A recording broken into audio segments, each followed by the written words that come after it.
नमस्कार, मी प्रसन्न जोशी. माझा विशेषमध्ये आपल्या सगळ्यांचं स्वागत. आपल्याला कल्पना आहे आपल्या भारतासारख्या खंडप्राय देशाची भूक फार मोठी आहे, लोकसंख्या मोठी आहे आणि त्यामुळे इथल्या कृषी उत्पादन आणि त्याचा पुरवठा याच्यामध्ये नेहमीच एक अडचण राहिली होती जोपर्यंत पहिली हरित क्रांती आली नाही. ती आल्यानंतर आणि ती येण्याच्या सुमारास फार मोठा विरोध झाला होता, कारण त्याच्यामध्ये केमिकल फर्टिलायझर्सचा फार मोठ्या प्रमाणात वापर होणार होता. त्याचे काही दुष्परिणाम दिसले हे सुद्धा खरं आहे, पण हेही तितकंच खरं आहे की भारताची भूक भागण्यामध्ये मोठ्या प्रमाणात मदत झाली. आणि जी एक सगळ्यात मोठी भीती होती की याच्यामुळे माणसं रोगट बनतील, आयुष्यमान कमी होईल, असं काही झालं नाही. माणसं धडधाकट आहेत, आयुष्यमान वाढतं सुद्धा आहे. या पार्श्वभूमीवर दुसऱ्या, तिसऱ्या आणि पुढच्या हरित क्रांत्यांचा आणखी एक पाया घातला जाऊ शकतो, तो म्हणजे जेनेटिकली मॉडिफाईड जे वाण असणार आहेत त्याच्या अनुषंगाने. मात्र त्यांना आता विरोध सुरू झालेला आहे.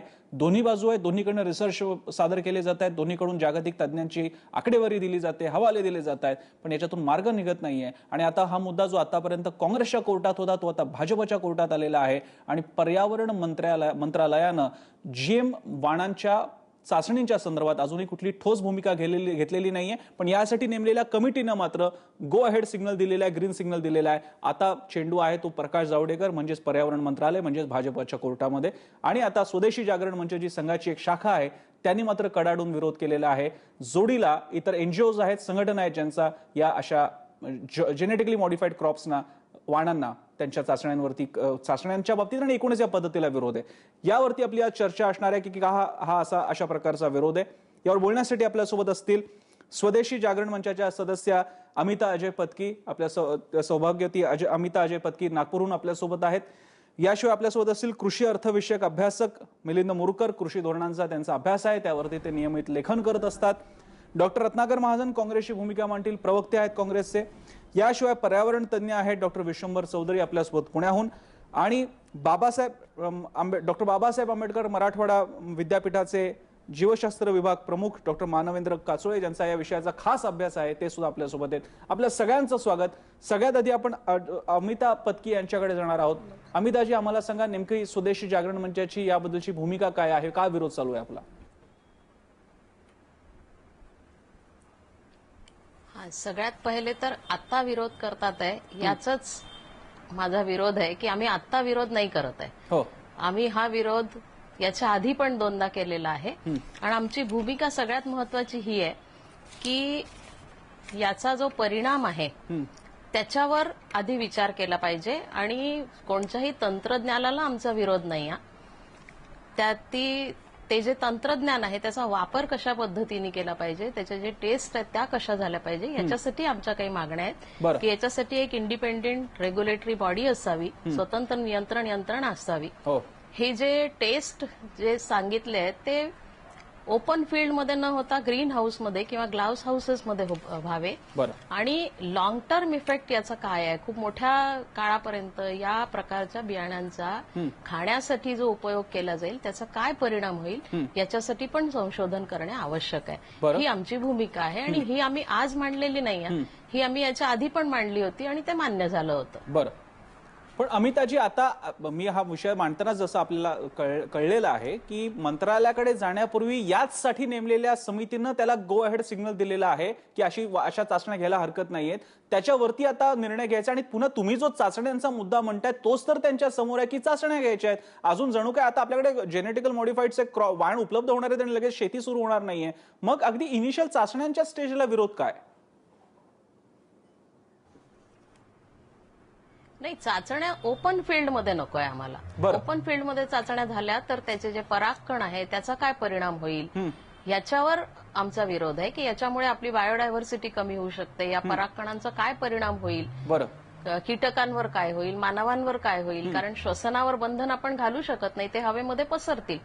त्याच्यामुळे ओपन फील्डमध्ये हे होऊ नये, ते ग्रीन हाऊसमध्ये किंवा ग्लास हाऊसमध्ये व्हावे. आणि याची चाचण्या ज्या आहेत त्या इंडिपेंडेंट रेग्युलेटरी बॉडी तर्फे व्हावे, कोणत्याही कंपनीचा याच्यावर प्रभाव असू नये.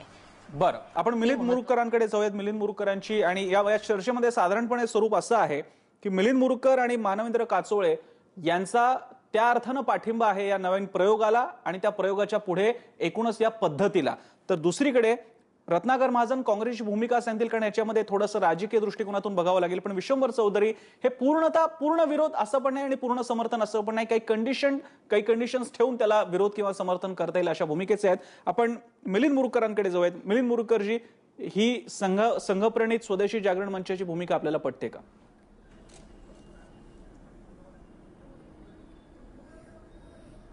नाही, ही पटत अशासाठी नाही की मगाशी श्रीमती पत्की ज्या म्हणाल्या की ओपन फील्डमध्ये ट्रायल होऊ नये किंवा ही जी भूमिका आहे तर प्रत्यक्षामध्ये त्या नागपूरला असतात आणि नागपूरच्या संबंध आजूबाजूला आज जेनेटिकली मॉडिफाईड क्रॉप उभं आहे. म्हणजे जनुक परावर्तित हे कॉटनचं क्रॉप हे गेल्या 10 वर्षामध्ये तिथे त्याचं कल्टिव्हेशन होत आहे. तेच तंत्रज्ञान त्याच्यामध्ये आहे. त्यामुळे ते तंत्रज्ञान आज जणू काही आता नवीन येणाऱ्या अशातला भाग नाहीये. ते तंत्रज्ञानाचा अवलंब करून आलेलं क्रॉप आज संबंध देशभर आहे. 2001 मध्ये किंवा 2 मध्ये त्याचं ऑफिशियल त्याला परवानगी मिळाली. सर्व ट्रायल, सर्व रेग्युलेटरी नियामक मंडळाच्या सर्व अटी मान्य होऊन ते आज बीटी कॉटन आज शेतकरी वापरतायत आणि बीटी कॉटनच्या आगमनानंतर एकंदरच देशाच्या कापसाच्या उत्पादकतेमध्ये देखील मोठी वाढ झाली आहे. त्यामुळे जनुक परावर्तित हे तंत्रज्ञान आता अस्तित्वात आहे. दुसरी गोष्ट अशी आहे की खाद्यपदार्थात म्हणजे त्याच्यामधलं एक मोठी विसंगती मला इथे मांडावीशी वाटते. कारण आत्ताचा जो विरोध आहे म्हणजे अनेक संघटनांचा याला विरोध आहेच, पण आता पहिल्यांदा आम्ही जास्त प्रबळ विरोध हा आणि ज्याच्यामुळे सरकारनी याच्यावरचा निर्णय फिरवला किंवा याच्यावर आम्ही निर्णय घेतला नाहीये अजून असं म्हणणं देखील निर्णय फिरवण्यासारखंच आहे. कारण रेग्युलेटरी ऑथॉरिटीने जेव्हा परवानगी दिली आहे तेव्हा सरकार जेव्हा आपण म्हणतं की आम्ही अजून निर्णय घेतला नाही याचा अर्थ स्वदेशी जागरण मंचाचा जो त्याचा एक विरोध आहे त्याचा प्रतिसाद सरकारने दिलेला आहे. आणि या ठिकाणी एक मोठी विसंगती अशी आहे की नरेंद्र मोदी जेव्हा गुजरातचे मुख्यमंत्री होते म्हणजे 2001 ला किंवा 2 ला 1 किंवा 2 एवढाच मला थोडासा गोंधळ पण त्यावेळेला ऑफिशियली संबंध या चाचण्यामधून बीटी कॉटन हे भारतामध्ये लागवडीखाली आलं. परंतु त्याच्या आधीच या चाचण्या व्हायच्या आधीच नियामक पद्धती सगळी ओलांडून एक बीटी कॉटनची व्हरायटी ही स्मगल करण्यात आली आणि अत्यंत अवैधरित्याने गुजरातमध्ये त्याची लागवड झाली. त्यामुळे गुजरातमध्ये या बीटी कॉटनची प्रसार हा झपाट्याने झाला. इथून तो देशभर व्हायला लागला होता आणि हे पूर्णतः अवैध होतं हे लक्षात घ्या. म्हणजे त्याच्यामध्ये कोणतंही रेग्युलेशनच नव्हतं. अशा वेळेला नरेंद्र मोदींनी याच्यावर काहीही ऍक्शन घेतली नाही. नरेंद्र मोदींनी याच्यावर आक्षेप घेतला नाही. म्हणजे खरं तर आक्षेप तत्वतः घ्यायला पाहिजे होता की रेग्युलेटरी ऑथॉरिटीचे हे ओलांडून सगळं बीटी कॉटन येत आहे, पण त्यांनी काहीही केलं नाही. आणि आता रेग्युलेटरी मेकॅनिझम मधून येणाऱ्या गोष्टीला हे सरकार विरोध करतंय. ही फार प्रचंड मोठी कॉन्ट्राडिक्शन आहे असं मला वाटतं. बरं, आपण औरंगाबादला जाऊया. डॉक्टर मानवेंद्र काचोळे आपल्यासोबत आहेत. त्यांची मुळात एक ओळख तर आता दिलेलीच आहे, पण त्याच्या व्यतिरिक्त त्यांनी शेतकरी संघटनेसोबत कामही केलेलं आहे. त्यांचा या जीएम मॉडिफाईड अशा जेनेटिकली मॉडिफाईड क्रॉप्सना त्यांचा पाठिंबा आहे, त्याचे ते पुरस्कर्ते आहेत. काचोळेजी, ह्याच्यातला जो दावा आहे तो सुरुवात होतो टेस्ट पासून, टेस्टच्या कंडिशन्स पासून, ग्रीन हाऊसमध्ये करावा का बाहेरच्या फील्डवरती करावा, पण त्याच्या पलीकडे जाऊन मोठ्या प्रमाणात असा समज आहे, असं म्हणतात तर रिसर्चचे दावे सुद्धा केले जातात की त्याच्यामुळे पिकांच्या एकूणच वंश परंपरागत जो पिकांचा सुद्धा एक वंश जर का मानला तर त्याच्यावरती त्याचे दुष्परिणाम होतील, जमिनीवरती दुष्परिणाम होतील आणि सरते शेवटी मानवावरती दुष्परिणाम होतील. या सगळ्यांबद्दलचं तथ्य नेमकं काय आहे?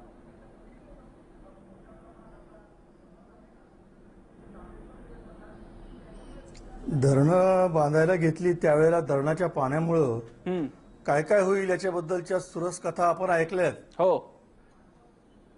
तसंच ज्या वेळेला आपण हायब्रिडची बियाणं खायला सुरुवात केली त्यावेळेला मोठ्या प्रमाणामध्ये हायब्रिड बियाणं खाल्ल्यामुळं प्रजा कशी संपून जाणार आहे याच्याही सुरस कथा आपण ऐकल्या. बरं, आज परिस्थिती अशी आहे की एक तंत्रज्ञान जगामध्ये प्रयोग केलेलं तंत्रज्ञान तुमच्या देशात उशिरा का होईना येऊ पाहत आहे. बरं, आणि अशा वेळेला हे तंत्रज्ञान येऊ द्यायचं की नाही अशी जणू काही आपण या समाजामध्ये काही घडणाऱ्या गोष्टींच्या वर एवढं वर्चस्व गाजवू शकतो की ह्या घटना आपल्या मर्जीनं घडतील नाहीतर घडणार नाही अशी परिस्थिती अशा स्वप्नामध्ये अनेक लोक दिसतात. बरं, वस्तुतः तंत्रज्ञानाची प्रगती होत असते, तंत्रज्ञानाचा प्रसार होत असतो आणि लोक त्याच्या बाजूनं आणि त्याच्या विरोधामध्ये आपल्या आपल्या भूमिका घेत असतात. अर्थात. पण जर का रेग्युलेटरी अथॉरिटी किंवा नियामक मंडळ ही जर अवास्तव भूमिका अवास्तव अपेक्षा करू लागली तर काय होतं? खेड्यापाड्यातून आज बघा कुणाकडेही ड्रायव्हिंग लायसन्स नसतं. ड्रायव्हिंग लायसन्स हा प्रकार फक्त शहरामधल्या काही त्या पोलिसाला घाबरणाऱ्या मध्यमवर्गीय माणसांकडे हा लायसन्स काढलं पाहिजे आपल्याला गाडीचं असा प्रकार असतो. कारण रेग्युलेटरी अथॉरिटी ही जर का रॅशनल नसेल आणि तिचं फंक्शनिंग हे जर का लोकांना पटण्यासारखं नसेल तर लोक ऐसी की तैसी असं म्हणतात आणि आपल्या मार्गाने पुढे जातात. गुजरात मधला मिलिंद बोरुकरांनी सांगितलेला जो प्रयोग होता तो असा होता की जगामध्ये हे तंत्रज्ञान येऊन जवळपास 8 ते 10 वर्ष झालेली होती आणि भारतामध्ये मात्र दर 6 महिन्यानंतर वेगवेगळ्या पद्धतीच्या चर्चा व्हायच्या आणि हे तंत्रज्ञान येत नाही असं दिसल्यानंतर काही म्हणजे ज्याला आपण महात्मा गांधीच्या काळातही काही बॉम्ब फेकणारे होतेच, त्यावेळेला स्वातंत्र्य मिळालं ना. तसं ह्या शास्त्राच्या जगामध्ये देखील काही आतताई लोक असू शकतात, त्यांच्या बाजूनं प्रगतीचं चाक त्यांच्या बाजूने जाऊ द्यायचं की नाही जाऊ द्यायचं हे अथॉरिटी म्हणणाऱ्यांनी लक्षात ठेवलं पाहिजे. आणि अथॉरिटी म्हणजे काय असतो? शेवटी तिला स्वतंत्रपणे काम करू द्यायचं की नाही हे मोदींनी ठरवायचं ना. आता ही पण एक अथॉरिटी आहे, रेग्युलेटरी अथॉरिटी आहे, तिला स्वतंत्रपणे काम करू द्या. तिनं स्वतः निर्णय घेतलेला आहे, आतापर्यंतचा अभ्यास केलेला आहे आणि सांगितलेलं आहे की आता इथून पुढचे प्रयोग पुढे करायला काही हरकत नाही. आता या अथॉरिटीचं मात्र ऐकायचं नाही आणि आपण एक वेगळी अथॉरिटी आहोत. विशेषतः एनजीओला असं वाटतं की या देशामध्ये सरकारला जे जमत नाही ते एनजीओला जमू शकतं आणि एनजीओकडे पुरेसं तंत्रज्ञान, एक्सपर्टाईज आणि अधिकार आहे ह्या गोष्टी घडवून आणण्याचा. अशा अवास्तव कल्पनामध्ये एनजीओ असतात, त्याच्याबद्दल माझं ना नाही. पण जर का अवास्तव भूमिका रेग्युलेटरी अथॉरिटीजनं घेतल्या किंवा अशा एनजीओच्या प्रभावाखाली सरकारला अशा अथॉरिटीजच्या माध्यमातून असं तंत्रज्ञान रोखायचा त्यांनी जर प्रयत्न केला तर मला आश्चर्य वाटत नाही. नगर महाजनजी, या जनुकीय वाण या सगळ्या मूळ प्रकाराबद्दलच काँग्रेसचं काय मत आहे? तुमच्याकडे 2 मंत्री बदलले गेले तरी सुद्धा प्रकरण काही पुढे फार सरकलं नव्हतं आणि आता तर शासनच बदललेलं आहे. काँग्रेसची तरी नेमकी काय भूमिका आहे? हे जनुकीय वाणासंबंधी 2 फरक केले पाहिजेत. एक खाद्यवस्तू आणि अखाद्य वस्तू. खाद्यवस्तूंच्या बाबतीत काही निर्णय याआधी झालेले आहेत आणि अखाद्य वस्तूंबाबत पण झालेले आहेत. उदाहरणार्थ बीटी कॉटन या वाणाला महाराष्ट्रामध्ये गेल्या 7-8 वर्षापासून व्यवस्थितपणे सर्व कायदेशीर आणि वैधानिक बाजूंची पूर्तता करून परवानगी देण्यात आलेली आहे. आज घडीला महाराष्ट्रात एकूण 39 लाख हेक्टरवर बीटी कॉटनची लागवड आहे आणि साधारणपणे 84 लाख मेट्रिक टन इतकं कापसाचं उत्पादन आहे. त्यामुळं या जेनेटिकली मॉडिफाईड याच्याविषयी काँग्रेस सरकारचं आणि काँग्रेस पक्षाचं धोरण हे आज प्रत्यक्षात महाराष्ट्रासारख्या राज्यात अंमलातच आहे. त्यामुळं त्याच्या बाबतीत काँग्रेस पक्षाची काही वेग भूमिका आहे किंवा मोघम आहे असं मानायला जागा नाही. उरतो प्रश्न खाद्यवस्तूंवरचा. तर त्या खाद्यवस्तूंचं जे जेनेटिक मॉडिफिकेशन आहे त्याच्याबाबतचा निर्णय अजून झाला नाही, ही गोष्ट खरी आहे. पण आता आलेलं नवं सरकार गाडीचं चाक उलट्या दिशेनं फिरवायचा प्रयत्न करतो. अशा घटना आज इथं झालेल्या आहेत. मुळामध्ये मिलिंदनी सांगितलं त्याप्रमाणे गुजरातमध्ये 20-22 वर्षापासून हे सगळं चालू आहे आणि तेच गृहस्थ आज सगळ्यांचे प्रमुख झाल्यावर अशा मागण्या करणाऱ्या त्यांच्या भ्रातृ संघटनांना जोर चढतो. याचा अर्थ दुटप्पीपणा हा जो यांचा स्थायी भाव आहे त्या स्थायी भावानं पुन्हा उसळी मारलेली आहे, एवढाच याचा अर्थ होतो. बरं, विश्वंभर चौधरींकडे जाऊयात. विश्वंभर चौधरी, आपल्या चर्चेचा जरी रत्नाकर महाजनांनी बरोबर सांगितलं की 2 प्रकारे आपल्याला जीएम क्रॉप्स बद्दल बघितलं पाहिजे, खाद्य आणि अखाद्य, पण साधारण आपण आता खाद्याच्या दिशेनेही चर्चा पुढे न्यावीच लागणार आहे आपल्याला. दोन्ही बाजू आपण ऐकलेल्या आहेत. आपला याबद्दलचं काय मत पडतंय? नाही प्रसन्न, पहिलं म्हणजे जनुकीय बदल ही काहीतरी आकृत घटना आहे किंवा ती काहीतरी वेगळीच घटना घडते वैज्ञानिक असं मानण्याचं काही कारण नाही. जनुकीय बदल आपल्या शरीरात होत आहेत, आपल्या पिढ्यानपिढ्या ते पुढच्या पिढीत जनुकीय बदल होत आहेत. त्यामुळे जनुकीय बदल ही काहीतरी फार मोठी आपदा, संकट आपल्यावर निसर्गाने आणलं असं समजण्याचं काही कारण नाही. हे पहिलं. बरं, आता जर खाद्य पिकांचाच प्रश्न असेल तर भारतीय पिकांचं काय होईल अशी जर का चिंता असेल कोणाला, तर मुळामध्ये भारतीय पिकं कोणती ह्याचा शोध पहिल्यांदा घ्यावा लागेल. म्हणजे बटाटा, टोमॅटो, मिरची, गहू, तांदूळ ही सगळी बाहेरची पिकं आहेत. ही भारतीय पिकं नाहीत, ही बाहेरून भारतात आलेली पिकं आहेत. तर मग भारतीय पिकांचं संरक्षण म्हणजे नेमकं कोणत्या काळातलं, म्हणजे चालुक्याच्या काळातलं, विश्वमर्जी आपल्याला सुद्धा कल्पना आहे. तो शब्दप्रयोग अशा अर्थानं नाही की यांचे मूळ वंश कोण, भारतीयांचा मूळ वंश कोणता, मग आर्य तर असा तो प्रकार नसून भारतीय भौगोलिक परिस्थितीमध्ये इथली असणारी जी पिकांची व्यवस्था आहे, ज्याला एक छोटंसं उदाहरणाने तो मुद्दा स्पष्ट होईल. काँग्रेस गवतामुळे जी आपल्याकडे आपला त्रास झाला, तशाच प्रकारचा त्रास एका एलियन किंवा एका परदेशी इलेमेंटमुळे इथल्या शेती संस्थेची नासाडी होऊ नये, अशा अर्थानं भारतीय पिकं असा तो शब्दप्रयोग आहे. नाही, तसं जर असेल ना तर ते मॉडिफिकेशन जगभर चालू आहेत, आपल्या इकडे ते झालेलेच आहेत. आणि काँग्रेस गवताचं जर आपलं उदाहरण असेल, गेल्या 2-3 वर्षातलं माझं निरीक्षण आहे की तरवटा गेला, त्याच्या जागी काँग्रेस गवत आलं. पुन्हा काही ठिकाणी तरवटा आता दिसू लागलाय. सर्व्हायव्हल ऑफ द फिटेस्ट हा निसर्गाचा नियम आहे, आणि त्यामुळे जी फिट जीन असेल, जी जास्त सशक्त असेल ती टिकेल, हा निसर्गाचा नियम आहे. त्यात काही भारतीय किंवा अशा पद्धतीचं काही असतं असं मला वाटत नाही. आता 82 पासून युएस मध्ये त्याच्यावरती प्रयोग चालू आहेत, आणि 82 पासून नंतर युएसने पोटॅटोचं सुद्धा केलं, चीननं सुद्धा काही प्रयोग केले, काही माघार घेतली, ते ठीक आहे. पण म्हणजे हे प्रयोग जगभर चालू आहेत किंवा भारतातच काहीतरी अघटित घडतंय असं काही समजण्याचं कारण नाही. बरं, काही बाबतीमध्ये मात्र आपल्याला सजग राहावं लागेल, हे मी नक्की म्हणणार. एक म्हणजे की फूड सिक्युरिटी आपली धोक्यात आहे, आणि म्हणून आपल्याला ह्या प्रकारचे पाहिजे, हे बरोबर आहे की अशा प्रकारचे जेनेटिकली मॉडिफाईड पिकं पाहिजेत. पण मुद्दा असा आहे की याच्यामधून एकस्वामित्व कोणाचं तयार होऊ नये, मोनोपॉली कोणाची तयार होऊ नये. असं होऊ नये की उद्या अमुक एक कंपनी हीच फक्त बियाणं हे पुरू शकते, तिचंच फक्त बियाणं घ्यायचं आहे. म्हणजे सक्ती सरकार नाही करू शकत किंवा नाही, पण क्वालिटीमुळे आलेली सक्ती एक प्रकारे, आणि मग ती कंपनी वाटेल त्या प्राइसने विकणार आणि तिची मोनोपॉली होऊ नये, हे पाहावं लागेल. म्हणजे त्याचं आर्थिक असं शेतकऱ्यांवरती उलटू नये की आता शेतकरी हे एक प्रकारे एकस्वामित्वामुळे शेतकरी शरण झाले त्या कंपनीला, असं होऊ नये, हे पहिलं. दुसरी गोष्ट अशी की भारतीय वाणांचं, चांगल्या भारतीय वाणांचं, आता जर आपला विषय असेल की भारतीय किंवा अभारतीय असं जरी असेल किंवा नसेल तरी, पण जी भारतीय वाण म्हणून आहेत, चांगली वाण म्हणून आहेत, त्या वाणांचं संरक्षण कसं करायचं हाही प्रश्न आहे. म्हणजे जेनेटिकल मॉडिफिकेशन, जेनेटिक जेव्हा होतं तेव्हा चांगल्याबरोबर वाईटाचं चांगलं पण होऊ शकतं, चांगल्याचं वाईट पण होऊ शकतं. त्याला वैज्ञानिक दृष्ट्या तपासून ते घेतलं पाहिजे असं मला वाटतं. तिसरं म्हणजे मला असं वाटतं सगळ्यात महत्वाचं की हे डोळसपणे स्वीकारलं पाहिजे, एक विज्ञान आहे आणि हे आधुनिक विज्ञान आहे, म्हणून त्याला विरोध करण्याचं लगेच काही कारण नाही, परंतु ते डोळसपणे स्वीकारलं पाहिजे. जे श्रेयस आणि प्रेयस असेल तर प्रेयसच्या मागे न धावता श्रेयस घेतलं पाहिजे. म्हणून अंधानुकरण म्हणून पूर्ण अमेरिका, आपल्याकडे दुर्दैवाने आपल्याकडे 2 प्रवाह असतात. एक प्रवाह असा असतो की ज्यांनी जर्मनीने रॉकेट सोडलं की तो प्रवाह म्हणतो की हे तर आमच्या रामानी कृष्णाने फार पूर्वीच केलं. दुसरा प्रवाह असा असतो जो सगळंच भारतीय नाकारतो आणि तो म्हणतो की नाही, जे बाहेरचं आहे तेच बरोबर आहे, आमच्याकडे तर वैज्ञानिक दृष्टी कधीच नव्हती. तर ह्या 2 प्रवाहांच्या मधून मार्ग काढावा लागणार. त्याच्यासाठी विज्ञान हेच अंतिम सत्य, विज्ञानालाच आधारभूत धरून प्रेयस ते नाकारून. विश्वमर्जी, आपल्याला असं नाही का वाटत आपण इतक्या कंडिशन्स ठेवताय, तुम्हाला श्रेयस प्रेयस वगैरे पण पाहिजे, म्हणजे आम्हाला भारताची अन्न सुरक्षा सुद्धा हवी आहे, पण त्याच वेळी आम्हाला फर्टिलायझर, केमिकल्स यांचे दुष्परिणाम पण नको आहेत, आणि आम्हाला अन्न सुरक्षा पण राखली गेली पाहिजे. असं होणार नाही याची आपल्याला कल्पना आहे. म्हणून मी कार्यक्रमाच्या सुरुवातीलाच म्हटलं की पहिल्या हरित क्रांतीची चांगली गोमटी फळं जशी खाली, तशी विषवृक्षाची वेली पण इथे तयार झालेली आहे. मला इथे पुन्हा एकदा मला पत्कींकडे जायचं आहे, पत्की मॅडमकडे.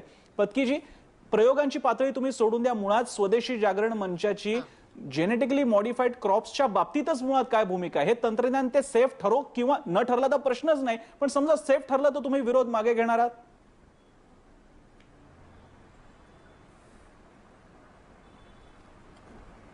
नाही, एक जो आत्ता विषय विश्वंभरजींनी मांडला की स्वतःहून जनुकीय बदल होतात, पण सगळ्यात महत्वाचा मुद्दा आहे की हे जे जीएम फूड आहे त्याच्यात आम्ही मानवानी केलेला बदल आहे, हा स्वतःहून झालेला बदल नाही आहे, आणि अनैसर्गिक बदल केलेला आहे. प्राण्यांचे जीन्स वनस्पतींमध्ये, या प्रकारचा हा जो बदल आहे अनैसर्गिक आहे. नैसर्गिक बदल होत असतात आणि त्याचे जे परिणाम असतात ते जसे व्हायचे तसे होतात, पण निसर्गाचाच एक भाग असलेल्या माणसाने केलेला हस्तक्षेप हा अनैसर्गिक कसा ठरू शकतो मॅडम? याच्यामध्ये निसर्गाचा भाग असणारा माणूस हस्तक्षेप करतो, तो अनैसर्गिक कसा ठरू शकतो?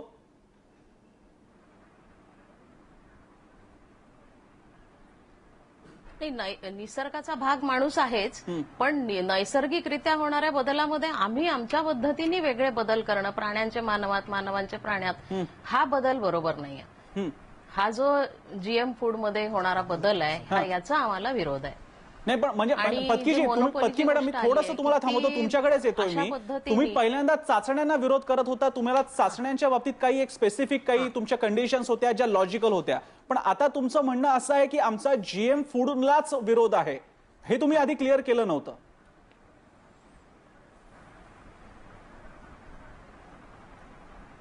नाही, जीएम फूडला विरोध आहे म्हणजे त्याच्या वापरीला विरोध आहे केव्हापर्यंत, जोपर्यंत सगळ्यांचं हे समाधान होत नाही की याचा आमच्यावर कुठलाही वाईट परिणाम होणार नाही. हे जोपर्यंत सिद्ध होत नाही तोपर्यंत, कारण स्वामीनाथनजींनी जयराम रमेशांना जे पत्र लिहिलं होतं त्याच्यात सुद्धा त्यांनी हे लिहिलंय की याचा जो क्रॉनिक इफेक्ट आहे तो आधी टेस्ट केला पाहिजे, की लॉंग टर्म याचा काय इफेक्ट आहे. जेव्हा आम्ही पूर्णपणे समाधान आमचं होईल की जे आमचे मुद्दे आहेत की असं असं होऊ शकतं, हे जोपर्यंत आम्हाला समाधान होत नाही तोपर्यंत आमचा याचा विरोध आहेच. बरं, मी राहीलच. मी पत्की मॅडम तुमच्याकडेच एक प्रश्न घेऊन मला बाकीच्यांकडे जायचंय. मला कल्पना मुलीन मुरुकरांना मुद्दे मांडायचे आहेत आणि आपले मानवेंद्र काचोळेंना सुद्धा याबद्दल नक्कीच काहीतरी बोलायचं असेल. त्यापूर्वी पत्की मॅडम, तुमच्या संघटनेचं, तुमच्याच भ्रातृ संघटनेचं एक विमर्श नावाचं नियतकालिक आहे, त्याच्यामध्ये वेळोवेळी जीएम क्रॉपच्या पद्धतीला, त्या उत्पादनाला आणि त्या प्रक्रियेलाच पूर्ण विरोध करणारे लेख अनेकदा छापून आलेले आहेत. तरी सुद्धा तुम्ही अशी संदिग्ध भूमिका का घेताय? जर का तुमचा सेंद्रिय शेती, सेंद्रिय पद्धतीची संपूर्ण कृषी संस्कृती याचा थेट पाठिंबा असेल तर तुम्ही ती बाजू स्पष्टपणे का नाही मांडत?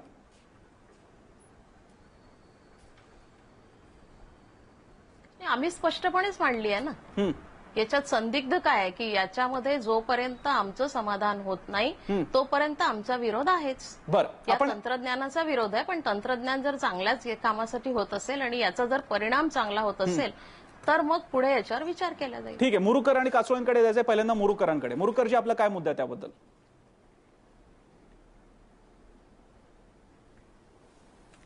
नाही, मला असं वाटतं की विश्वंभर चौधरीने एक चांगला मुद्दा मांडला की त्यांनी दोन प्रवाह सांगितले. मुळात त्यांना, मला असं अभिप्राय आहे की असं म्हणायचं की या गोष्टींचा, या विषयाचा आयडिओलॉजीमध्ये किंवा विचारसरणीच्या संदर्भात, विचारसरणीचं पोलरायझेशन अशा स्वरूपात त्याचं पाहू नये. म्हणजे आयडिओलॉजिकल डिबेट ही होऊ नये. म्हणजे एखादं तंत्रज्ञान आहे, त्याला कोणी विरोध केला समजा, तर हे तंत्रज्ञानाला विरोध करणारे लोक म्हणजे प्रगतीला विरोध करणारे लोक असं सरसकट टीका करणंही मला योग्य वाटत नाही. मुद्दा हा विरोध जर तुम्ही करत असाल, कुठल्याही तंत्रज्ञानाला आपल्याला विरोध करायचा असेल किंवा तंत्रज्ञानाबद्दल काही आपल्या भूमिका असतील, तर त्याचा अंतिमतः त्या प्रश्नाचं निराकरण कसं आलं पाहिजे, तर त्यासाठी आपल्याला रेग्युलेटरी ऑथॉरिटी असते. आणि अर्थातच अनेक विषय हे टेक्निकल असतात, खूप तंत्रवैज्ञानिक अशा स्वरूपाचे असतात, तेव्हा त्याचे सामाजिक आणि पर्यावरणीय परिणाम आणि त्याचं तंत्रविज्ञान या संदर्भातली एक जी नियामक मंडळ असेल किंवा नियामक ऑथॉरिटी असेल, त्याची निर्मिती कशी आली आहे, ती योग्य आहे का नाही, ती कॉम्पिटंट आहे का नाही, या संदर्भात आपण निश्चितच प्रश्न उपस्थित केले पाहिजेत. आणि दुसरा एक मुद्दा थोडासा तात्विक आहे पण हा इथे मांडला गेला पाहिजे की तंत्रज्ञान, कोणत्याही तंत्रज्ञानाची त्यापासून शून्य धोका आहे असं तत्वतः कोणत्याच बाबतीत म्हणता येत नाही. म्हणजे उदाहरणार्थ मोबाईल आपण वापरतो, त्याचे काहीच परिणाम नाही होणार आहेत का, हे आपण असं कोणीही म्हणणार नाही. तेव्हा आपण काय भूमिका घेणार, तर भूमिका अशी घेतली पाहिजे की हे तंत्रज्ञान, हा नाही फर्टिलायझरचं आहे. म्हणजे मला प्रसन्न असं म्हणायचंय की एखाद्या तंत्रज्ञानामुळे काही वाईट परिणाम होणारच आणि ते स्वीकारलेच पाहिजे अशी भूमिका घ्यायची नाही. तर मला असं म्हणायचंय की कोणत्याही तंत्रज्ञानामध्ये तत्वतः काही शक्यता असतातच, पण म्हणजे असं युरोप असं म्हणू शकतं की आम्हाला जीएम तंत्रज्ञान नकोच, कारण त्यांना काही फरक नाही पडणार. आपल्याकडे जेव्हा प्रचंड दारिद्र्य आहे आणि विशेषतः शेतीची उत्पादकता हा आपल्या दारिद्र्याचा एक सर्वात महत्वाचा मुद्दा आहे, अशा वेळेला आपण अशा टोकाच्या भूमिका घेऊच शकत नाही. त्यामुळे ह्या पार्श्वभूमीवर पाहता आपल्याला नियामक मंडळ कसं आहे, ते कॉम्पिटंट ऑथॉरिटी आहे का नाही, हेच पाहायला पाहिजे. आणि जेव्हा नियामक मंडळांनी एखादी, म्हणजे काँग्रेस सरकारवरही हा मोठा दोष आहे की जेनेटिक इंजिनिअरिंग अप्रेझल कमिटीने घेतलेला निर्णय तुम्ही राजकीय कारणासाठी बदलणार असाल तर हे अत्यंत अयोग्य आहे. तुम्ही जीएसी कॉम्पिटंट नसेल, आणि हे म्हणणं लोकांचं आहे, तर ती कॉम्पिटंट कशी करता येईल याच्यावर विचार केला पाहिजे. आपण काचोळींकडे जाऊयात. काचोळीजी, मगाशच्या चर्चेमध्ये दोन मुद्दे उपस्थित झाले. मी येतो मुरुकरजी आपल्याकडे, काचोळींकडे, कारण वेळ कमी, मला सगळ्यांकडे परत जावं लागणार आहे. काचोळीजी, दोन मुद्दे मगाशी स्वदेशी जागरण मंचाच्या पत्की यांनी मांडले. एक म्हणजे निसर्गामध्ये हस्तक्षेप या मुद्द्याचं काय होतं, कारण हा तर सगळ्या बाबतीतच म्हणता येऊ शकतो, पण जीएम फूडच्या बाबतीत हा मुद्द्याचं निराकरण कसं कराल? आणि या जीएम फूडच्या बाबतीतले जर का काही प्रोज अँड कॉन्स असतील तर त्या नकारात्मकतेचा जर का मुद्दा करून त्याला विरोध होत असेल तर त्याला आपल्यासारख्या या शास्त्रामध्ये मुरलेल्यांकडनं काय उत्तर आहे?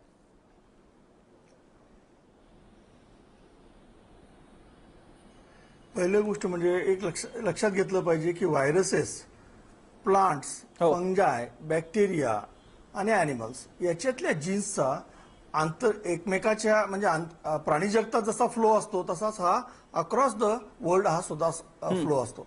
म्हणजे एक व्हायरल जीन हा जेव्हा प्राण्यामध्ये येतो त्यावेळेला कॅन्सर किंवा लिव्हर सिरोसिस सारखे आजार उद्भवतात. तसेच फंगल जीन सुद्धा माणसामध्ये येऊ शकतो. व्हायरल जीन्स जर येतातच, बॅक्टेरियल जीन्स येतात, प्लांटच्या जीन्सचं अॅनिमल्समध्ये रोपण झालेलं आपण अनेक ठिकाणी उदाहरणाने पाहिलेलं आहे. तेव्हा हे जग काही इतकं वॉटर टाईट नाहीये. मॉलिक्युलर बेसिसवर जेव्हा ह्या जीवाणूंचा एकमेकाशी संबंध यायला लागतो त्यावेळेला हे हॉरिझॉन्टल जीन फ्लोज हे आपल्याला प्रयोगानं सिद्ध करता येतात आणि हे घडतात देखील. हे आपल्याला वारंवार आणि इव्हॉल्युशनच्या ह्या संपूर्ण प्रक्रियेमध्ये हा हॉरिझॉन्टल जीन फ्लो हा एक महत्वाचा घटक मानला गेलेला आहे. त्यामुळं हे घडतच नाही, हे आपण करतोय, हे काहीतरी विचित्र करतोय आणि याला विरोध केला पाहिजे अशी मानसिकता असू नये. दुसरा एक मुद्दा की रत्नाकर महाजनांनी सांगितलं की कापूस हा एक नॉन फूड एंटिटी आहे. चुकीचं आहे. कापसाची सरकी आणि त्यातून निघालेलं तेल हे बीटी कॉटनचं असो की नॉन बीटी कॉटनचं असो हे खाद्यपदार्थात वापरलं जातं. तेव्हा कॉटन हा काही अखाद्य प्रकारामध्ये येणारा जेनेटिक मॉडिफाईड क्रॉप आहे असं नाही. तिसरा मुद्दा की एक तंत्रज्ञान याचं स्वातंत्र्य नाकारणं इकडे आपण वाटचाल करतो आहोत हे आपण कृपया लक्षात ठेवलं पाहिजे. जेव्हा हे तंत्रज्ञान मेडिसिनच्या फील्डमध्ये आलं त्यावेळेला आपण त्याला ऍक्सेप्ट करायचं. नॉन टेक्निकल किंवा एनर्जी सेक्टरमध्ये आलं तर आपल्याला ते मान्य करायचं. पण फूड सेक्टरमध्ये आलं म्हणजे ज्यामुळे शेतकऱ्याच्या नीतीमध्ये फरक पडू शकतो अशा एका सेक्टरमध्ये जर का नवीन तंत्रज्ञान येऊ लागलं तर मग मात्र सगळेच लोक असं म्हणायला लागतात की याच्यात मला काहीतरी सांगायचंय. आणि काय सांगायचंय तर तंत्रज्ञान हे तिथपर्यंत कसं जाणार नाही या बाबतीतले माझे वेगवेगळ्या पद्धतीचे तर्क मी पुढे मांडत राहणार. ही एकदा मानसिकता आपण समजून घेतली पाहिजे की शेतीमध्ये येणाऱ्या तंत्रज्ञानाचा विरोध हा तंत्रज्ञानाचा विरोध म्हणून होत नाही तर अनेक डिस्गायसेस मधून हा विरोध प्रकट होत राहतो. आणि शेतकरी वेडा आहे, हा नासमज आहे, याचं प्रोटेक्शन करण्याची जबाबदारी आपली आहे. या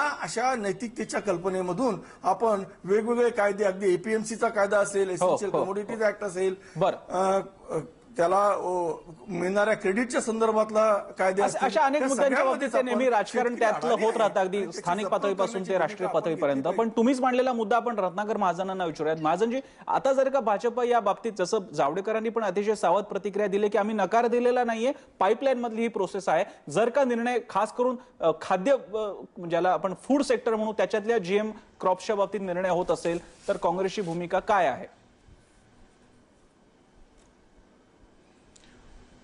असं आहे की मी मगाशी म्हटल्याप्रमाणे याआधी या बाबतीतले काही निर्णय काँग्रेस सरकारनं देशभर लागू करण्यासाठी घेतलेले आहेत आणि त्याप्रमाणे विविध राज्यांमध्ये त्या शेतकऱ्यांची हे जे काही आहे शेती ती चालू आहे. आता प्रश्न असा आहे की एकीकडं वैज्ञानिक तंत्रज्ञानाच्या आधारानं शेतमालाची उत्पादकता वाढवण्याची आवश्यकता आणि त्या मार्गानं शेतकऱ्याच्या खिशात 4 पैसे जास्त जाणं ही आवश्यकता आणि दुसऱ्या बाजूला आपल्या भ्रातृ संघटनांच्या दबावाला बळी पडून आपण इतके वेळ उराशी बाळगलेल्या एका कालबाह्य विचारसरणी पुढे मान तुकवणं असा या सरकारच्या पुढचा पर्याय आहे. हे कोणता पर्याय स्वीकारतात हे आज कळत नाही, पण आज ते गोंधळलेल्या मानसिकतेत आहेत एवढं मात्र जरूर कळतं. बरं, विश्वंभर चौधरींकडे जायचं. विश्वंभर चौधरी, याच्यामधला जो मुद्दा त्या पत्कीनी पण मांडला होता त्यातला नैसर्गिक हस्तक्षेप आणि प्रामुख्यानं यातले जे कॉन्स आहेत, तसा मुद्दा तर फर्टिलायझरच्या वेळी पण उपस्थित करण्यात आला होता, पण शेवटी काही नुकसान हे सहन करावं लागतं. त्या बाबतीत हे नुकसान किती डिग्री तीव्र आहे किंवा नुकसानकारक आहे. आणि दुसरी गोष्ट, या सगळ्या मंडळींचा, या एनजीओज असतील किंवा स्वदेशी जागरण मंच असो, त्यांची एक प्रमुख भूमिका असते की सेंद्रिय शेती पुन्हा एकदा आपल्या देशात सुरू व्हायला पाहिजे. त्याच्याने आपली मास प्रोडक्शनची गरज, आपल्या सगळ्यांची एवढ्या मोठ्या लोकसंख्येची भूक भागू शकते का?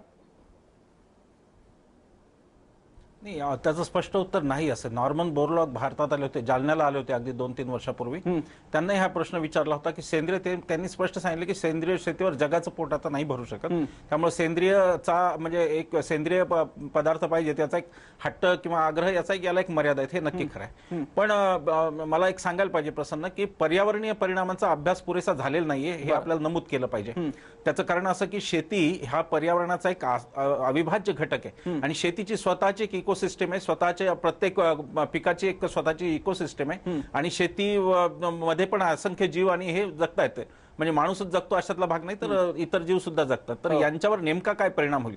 म्हणजे उदाहरणार्थ आता बीटी कॉटन आलं आणि आता त्यामध्ये त्याला कुठलाही रोग लागत नाही, ही गोष्ट बरोबर आहे. पण माणसाचा जर विचार केला आपण, तर माणसाच्या शरीरात अनेक प्रकारचे बॅक्टेरिया आहेत, त्यात चांगले पण बॅक्टेरिया आहेत. म्हणजे उद्या असं एखादं इंजेक्शन दिलं की सगळे बॅक्टेरिया शरीरातले मरून गेले, तर ते अहितकारी आहे माणसासाठी, ते शक्य नाही, म्हणजे ते चांगलं नाही होणं तसं. तर तसं जर असेल तर मग त्या परिणामांचा अभ्यास होण्याची गरज आहे. शेती याला एक अन्न साखळी म्हणून सुद्धा पाहण्याची गरज आहे, त्या परिणामांचा अभ्यास करण्याची गरज आहे. प्रॉडक्ट मध्ये आपण म्हणू की जर माणसाला खायला उत्तम आहे का, तर त्याचं विज्ञान पुढे गेलं आणि प्रॉक्सिमेट अँड अल्टिमेट अनालिसिस आम्ही असं त्याला म्हणतो की त्या अनालिसिस एखाद्या पदार्थाचं करून हा मानवाला खायला योग्य आहे का नाही, एवढी चाचणी होऊ शकते नक्की. पण ती प्रक्रिया जी आहे, त्याच्या झाडाच्या वाढीची, त्याच्या एकूण जनुकीय बदलांमुळे इतर घटकांवर होणारे परिणाम, त्याचा मात्र अभ्यास व्हायला पाहिजे नक्की, असं मला वाटतं. मला असं वाटतं की हट्टाग्रह दुराग्रह विज्ञानात चालत नाहीत. विज्ञानाच्या दृष्टीने पुन्हा मी सांगेन की फक्त विज्ञान तंत्रज्ञानाच्या दृष्टीने पाहून, पण नुसत्याच माणसाच्या म्हणजे मानवाच्या म्हणजे माणसाचं कल्याण नव्हे, तर त्यामध्ये इतर सगळे घटक पशु पक्ष्यांसह जे काही येतील त्या सर्वांच्या अनुषंगाने तो निर्णय व्हावा असं मला वाटतं. बरं, एक शेवटची फक्त यातला एक वेगळा मुद्दा एनजीओचा आहे, तो मग आतापर्यंत ऍड्रेस करण्यात आला नव्हता. कारण स्वदेशी जागरण मंचाची भूमिका ही आर्थिक राष्ट्रवादाच्या अनुषंगाने जाणारी आहे आणि त्याच्या जोडीला असणाऱ्या त्यांच्या मुख्य संस्थेची विचारधारा. मिलिंद मुरुकरांकडे तो शेवटचा मुद्दा घेऊन आपण संपवणार आहोत कार्यक्रम. मुरुकरजी, याला बाकीच्या एनजीओचा सुद्धा विरोध होतोय, त्यामागे मात्र या विरोध करण्याच्या बाबतीत असं म्हटलं जात आहे की त्यांचे वेस्टेड इंटरेस्ट फार वेगळे आहेत. भारताची अन्न सुरक्षा नेहमीच डिस्टेबलाइज करावी किंवा असावी या दृष्टीने या वेस्टर्न कंट्रीजकडनं फंडेड असणाऱ्या एनजीओचा प्रयत्न चालू आहे. या आरोपामध्ये तथ्य आहे का?